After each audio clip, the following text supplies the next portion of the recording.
Hey everyone, welcome to Mythology Explained. In today's video, we're going to discuss Adonis, one of the most, if not the most, handsome man in Greek mythology. A man who was born from a sappy womb, encased in the trunk of a tree. A man with whom Aphrodite was infatuated. A man doomed to fall well before grey flecked his hair or the lines left by long years etched his skin. Let's get into it. Adonis's name has become synonymous with male beauty. But despite this, and despite the fact that he had goddesses fighting over him, his life was one more so characterized by tragedy than by favour and fortune. His story can basically be boiled down to three parts: his conception, his birth, and his death.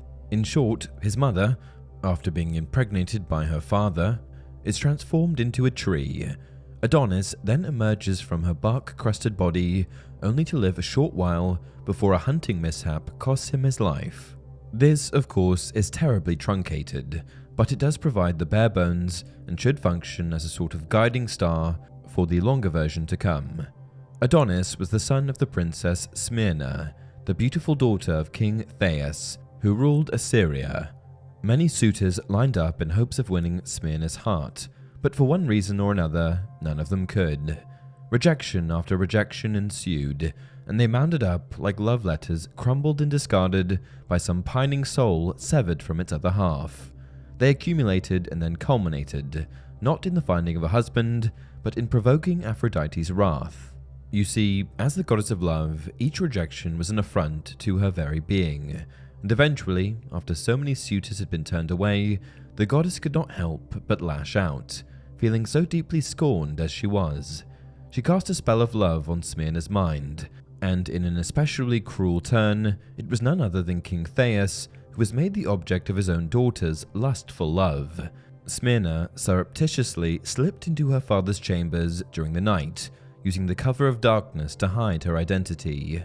Then, because the thought of his own daughter sneaking into his own room to seduce him was so outlandish that it never crossed his mind, the king unwittingly took to bed and impregnated his own daughter.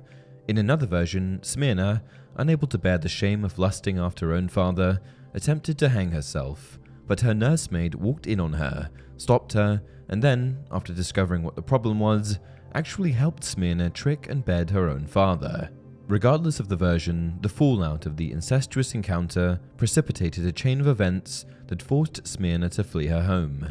Once the sin she perpetrated became known, taking flight with the greatest of haste was all she could do to escape the murderous rage that had consumed her father's mind.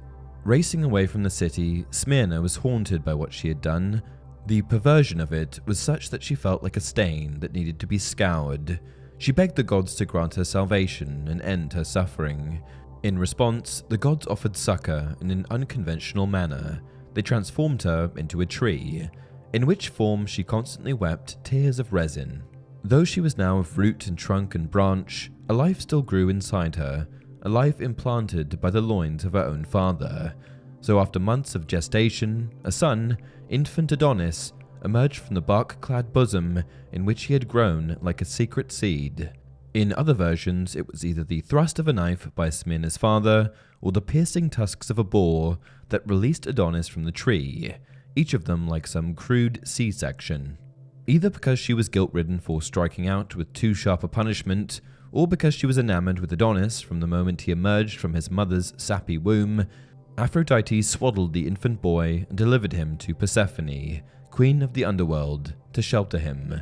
But to Aphrodite's dismay, Persephone also became infatuated with Adonis upon first sight, so that she refused to give the boy up when Aphrodite returned to claim him.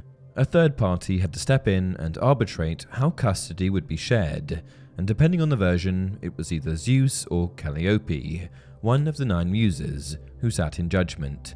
It was decided that Adonis would spend a third of his time with Persephone, a third of his time with Aphrodite, and retain a third of his time to spend how he wished.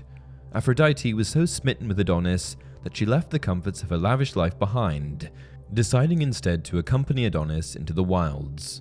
She tried to keep her lover safe, but alas, she could not.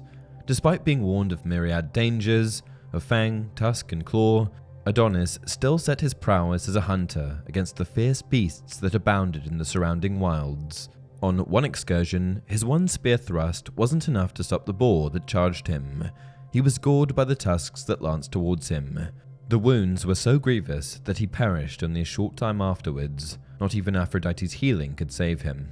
While many of the details from many of the versions weren't included in this video, let's spend a moment covering the array of accounts that explain how and why Adonis died. The simplest, which is the one just covered, is that he was overcome by a fierce and feral animal, as has happened each year since the dawn of man.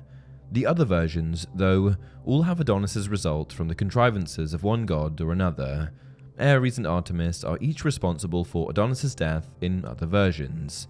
Ares, who was Aphrodite's lover, was filled with jealousy over all the attention Adonis was receiving, so he transformed himself into a boar and eviscerated Adonis, impaling him with the razor-sharp tusks that jutted from his more like cruel spears. Artemis, on the other hand, wasn't driven by jealousy, but by revenge. In the playwright Euripides' tragedy, Hippolytus, Aphrodite bewitched Theseus's wife, Phaedra, so that she became enamored with Theseus's son, Hippolytus, who was a chaste hunter devoted to Artemis. Phaedra made an advance, but was rejected, as Hippolytus was loyal to both his father and his goddess. Out of shame, Phaedra killed herself, but not before she wrote a letter, explaining that it was actually Hippolytus who made an advance on her, even though what she wrote was patently false and was sure to sow enmity between father and son. Theseus read the letter, took the words as gospel, and then invoked his father, Poseidon, to set his divine wrath against Hippolytus. Later, while Hippolytus was driving his chariot along the shore, a bull emerged from the waves and startled his horses. Hippolytus was thrown, dragged, and fatally injured. An interesting aspect of Adonis' myth is that it was the origin story for many plants. These included the myrrh tree, red roses, and the poppy anemone.